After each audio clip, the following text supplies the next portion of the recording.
Ballot paper event मशीनी से तो घोटाला हो रहा है, घपला हो रहा है और क्या। गांव के जो लोग नहीं जानते, हर चीज़ मशीन के बारे में नहीं जानते हैं, वो पेपर देख के जान सकते हैं। उनकी जो चुनाव चिन्ह होता है उनसे पहचान सकते हैं कि क्या किसका है और क्या किसका है। तो इस वजह से ज़्यादातर तो पेपर बैलेट पेपर सब चोर है साले, सब चोरी करके सब देश पूरा बेच डाले हैं। अच्छा, पूरा देश बेच डालेंगे। अच्छा, बेच डालेंगे, बचा बचा और बेच डालेंगे सब। अरे लोग तो कह रहे हैं बड़े बड़े काम कुछ बेच दिया। ये बताओ, नेताओं को पेंशन पाँच अगर बार चुनाव जीते तो 5 बार पेंशन उसको चाहिए। हम लोग पेंशन बंद कर दी नेताओं ने। लोग कहते हैं वो निर्बुद्धि है, रावण मती के हैं। अब जो रामचंद्र के मानने वाले हैं वो ईवीएम मशीन, वो इस बातों को नहीं सोचते। जहाँ पे भाजपा हार जाती है वहाँ पे फिर क्या हो जाता है।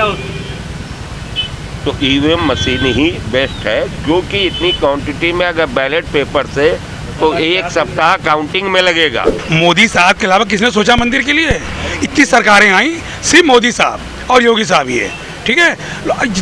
ना आज तक कोई मंदिर बनवाया, ना कोई 370 हटाया, सिर्फ मोदी साहब ने किया ये। जैसे जैसे 2024 के चुनाव नज़दीक आ रहे हैं, वैसे ही विपक्ष पार्टी और तमाम लोग देश में ईवीएम को लेकर संकोच जताना शुरू कर चुके हैं। आज इसी सिलसिले में हम आए उत्तर प्रदेश की राजधानी लखनऊ में। हम यहाँ की आम जनता से बात करेंगे और जानने की कोशिश करेंगे कि वो ईवीएम मशीन से वोटिंग कराना चाहते हैं या बैलेट पेपर से। आइए यहाँ की जनता से बात करते हैं। आंटी ये बताइए, ईवीएम मशीन ठीक है या बैलेट पेपर से चुनाव? बैलेट पेपर इवेंट मशीनी से तो घोटाला हो रहा है, घपला हो रहा है और क्या।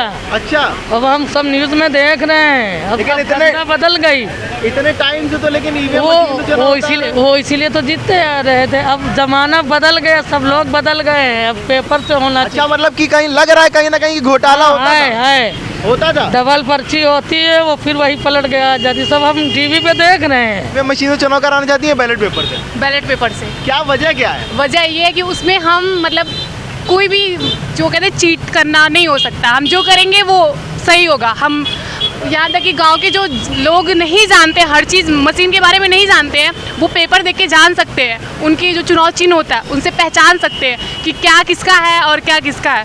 तो इस वजह से ज़्यादातर तो पेपर। क्या लग रहा है कि ईवीएम में सच में कुछ घोटाला होता है क्या? हाँ बिल्कुल होता है। हाँ भैया लगता है? कंफर्म है, कंफर्म है, होता है। इतने टाइम से होता आ रहा है ईवीएम मशीन? नहीं होता है, वो तो कंफर्म है। ये सही है, पेपर वाला सही है। पेपर वाला? हाँ बिल्कुल। क्या पेपर में ऐसे नहीं हो सकता? नहीं हो सकता। पेपर में नहीं हो सकता। नहीं। किसको देखना चाहती है प्रधानमंत्री के रूप में? फिर से मोदी जी को। फिर से मोदी? हाँ बिल्कुल वही क्या है। वजह क्या है? बहुत कुछ वजह है। क्या किया है ऐसा मोदी जी ने? सही है, कोई बुराई नहीं है। बैलेट पेपर से क्या वजह है? बैलेट पेपर सब चोर है साले, सब चोरी करके सब देश पूरा बेच डाले हैं। अच्छा, पूरा देश बेच डालेंगे। अच्छा, बेच डालेंगे, बचा बचा और बेच डालेंगे सब। अरे लोग तो कह रहे हैं बड़े बड़े काम कुछ बेच दिया। ये बताओ, नेताओं को पेंशन पाँच अगर बार चुनाव जीते तो 5 बार पेंशन उसको चाहिए। हम लोग पेंशन बंद कर दी नेताओं ने। हैं, हम लोग पेंशन नेताओं ने बंद कर दी और नेताओं पेंशन चाहिए। क्या मतलब है? क्या मतलब है? आप क्या चाहते हैं सरकार से? हम चाहते हैं कि हिंदुस्तान की जो गरीब महिलाएं हैं, जो विधवा महिलाएं हैं, उनके बच्चों को शिक्षा पूरी तरह फ्री की जाए। ईवीएम मशीन या ballot paper? EVM machine. EVM machine. तमाम लोग हैं वो कह रहे हैं वोटों का घोटाला हो जाता है कहीं ना कहीं। वो सब बुद्धिहीन व्यक्ति हैं, वो बुद्धिहीन व्यक्ति हैं। जो विवेकपूर्ण आदमी है, ईवीएम में क्या घोटाला हो रहा है? कोई बुरा नहीं हो रहा। और उसमें समय लोग कह रहे हैं वोट कहीं और डालते हैं, चला जाता है बीजेपी को। अरे लोग कहते हैं वो निर्बुद्धि है, रावण मती के हैं। अब जो रामचंद्र के मानने वाले हैं वो ईवीएम मशीन, वो इस बातों को नहीं सोचते। जहाँ पे भाजपा हार जाती है वहाँ पे फिर क्या हो जाता है। तो ईवीएम मशीन ही बेस्ट है, क्योंकि इतनी क्वांटिटी में अगर बैलेट पेपर से तो 1 सप्ताह काउंटिंग में लगेगा। हम लोग पहले बैलेट पेपर की काउंटिंग में जा चुके हैं। अच्छा, और उसकी परेशानियां देख चुके हैं। आपकी उम्र भी नहीं है जब से हम जा रहे हैं। अच्छा। हाँ, है ना। पहले बैलेट पेपर सर्टिंग होता था। सर्टिंग होने के बाद एक एक रिजल्ट विधायकी का 3 दिन बाद क्लियर होता था। एक एक रिजल्ट आता था 3 दिन बाद। ईवीएम में बस बटन दबाओ, फट से काउंटिंग आ गई, काम क्लियर हो गया। 2024 में किसको देखना चाहते हैं प्रधानमंत्री के रूप में? अरे अब एक ही है पूरे वर्ल्ड लेवल पे, नरेंद्र मोदी, और कौन होंगे? अरे विपक्षियों ने तो गठबंधन कर रखा है, अरे इंडिया विपक्षियों अलायंस को बना के मारो गोली, हाँ केवल विपक्षियों। क्या लगता है भैया, किसी को नहीं इंडिया अलायंस का क्या होगा? नंबर 1 पे Modi ji. Number 1 Modi ji. India alliance का क्या होगा फिर, जो इधर गठबंधन हो रहा अरे है? अलायंस है ही नहीं, कहाँ पे अलायंस बताइए तो। यूपी में अलायंस किसके है, कितनी पार्टियों के अलायंस बताइए। नहीं, किसी स्टेट में अलायंस का क्या रोल है ये बतलाओ। इंडिया अलायंस का क्या रोल है किसी भी स्टेट में? मतलब कोई महत्व नहीं है उसका, है? कोई महत्व नहीं, कोई कुछ नहीं है। होएगा क्या? कुछ नहीं। सबकी जमानतें जब्त होंगी, फिर से मोदी सरकार ला। और क्या। अच्छा, लोग तो कह रहे हैं महंगाई बहुत ज्यादा बढ़ गई सरकार। और इससे महंगाई हो जाएगी। महंगाई से और ये सरकारों से वो नहीं, महंगाई का एक स्तर होता है। पहले तनख्वाह किसी की 5,000 थी, 50,000 है, तो उस हिसाब से ग्राफ से महंगाई नहीं बढ़ेगी। पहले तनख्वाह 5,000 होती थी, अब 50,000 रुपये एक व्यक्ति को मिल रही है, तो उसी रेशियो में सब चीज़ें आगे बढ़ेंगी ना। कोई उसी उसमें थोड़ी हो जाएंगी। जब 5,000 रुपये जब आटा मिलता था 10 रुपये किलो, अब 50,000, अब आटा 30 रुपये किलो। आज लोग कह रहे हैं देश के ऊपर कर्ज बढ़ता चला जा रहा है, दुगना कर्ज हो गया। अरे लोगों को कहिए, अपनी बुद्धि का इस्तेमाल कीजिए, लोगों को कहने के चक्कर में ना आइए, जबरदस्ती की बात है।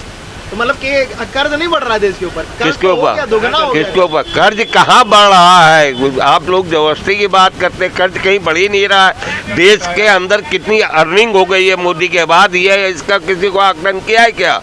कितना व्यापार बढ़ा है भारतवर्ष में जब से मोदी जी आए हैं, तब से कितना व्यापार बढ़ा है, इसका अनुभव आप भी कर सकते हैं अपने इस चैनल के माध्यम से। बाकी जो लोगों की ओपिनियन ले रहे हैं उससे कर सकते हैं। कोई कर्ज नहीं बढ़ा है, ये केवल जो ये ठग बंधन है ना, साहब के अलावा किसी ने उनका- सोचा मंदिर के लिए? क्या कह रहे हैं? मोदी साहब के अलावा किसने सोचा मंदिर के लिए? इतनी सरकारें आई, सिर्फ मोदी साहब और योगी साहब ही है, ठीक है। ना आज तक कोई मंदिर बनवाया, ना कोई 370 हटवाया, सिर्फ मोदी साहब ने किया। ये छोटी बात नहीं बेटा, ये बहुत बड़ी बात है ये। अच्छा, हाँ, ये बिल्कुल, ये पूरा देश जान गया, पूरा भारत जान गया अच्छी तरीके तो से। कहीं ना कहीं लोग कहते हैं कि ये सरकार है खाली धर्म के नाम पे सब वोट गलत देती कह रही है, सब गलत, टोटल गलत। सबको दिखाई पड़ा आंखों से। कश्मीर 370 आज तो कोई नहीं करा पाया। पहले पत्थर चढ़ते थे, अब पत्थर की जगह पर योगी बाबा बुलडोजर चला रहे हैं। मारो पत्थर, हम चलाएं बुलडोजर। कोई से सरकार आई? कोई नहीं आई, ठीक है। बाकी पूछिए मैं महाराज जी से, मतलब कहीं ना पूछिए। कहीं कहना चाहते हैं भाजपा सरकार ने जो काम करा है वैसा कोई अगेन अगेन अगेन आएगी, अगेन। फिर से आ रही है। ओके, हम नहीं कह रहे हैं, हमारे भगवान कह रहे हैं। अच्छा, हाँ, राम जी का हमारे ताराबाई से ऐसे लोग कह रहे हैं, हम नहीं कह रहे हैं, हमारा भगवान कह रहा है। अच्छा, बाकी आपने सबने देख लिया 22 जनवरी को, प्राण प्रतिष्ठा सबने देख लिया, पूरे भारत ने देख लिया, सारी पार्टी ने देख लिया, सारे विश्व ने देख लिया। सबके मुंह धुआं हो गए हैं, जैसे 50-50 जूते पड़े चेहरे पे। क्या नाम है आपका? उमेश गुप्ता, पहले भाई साहब पूछिए। क्या नाम है आपका? ताराचंद अग्रवाल।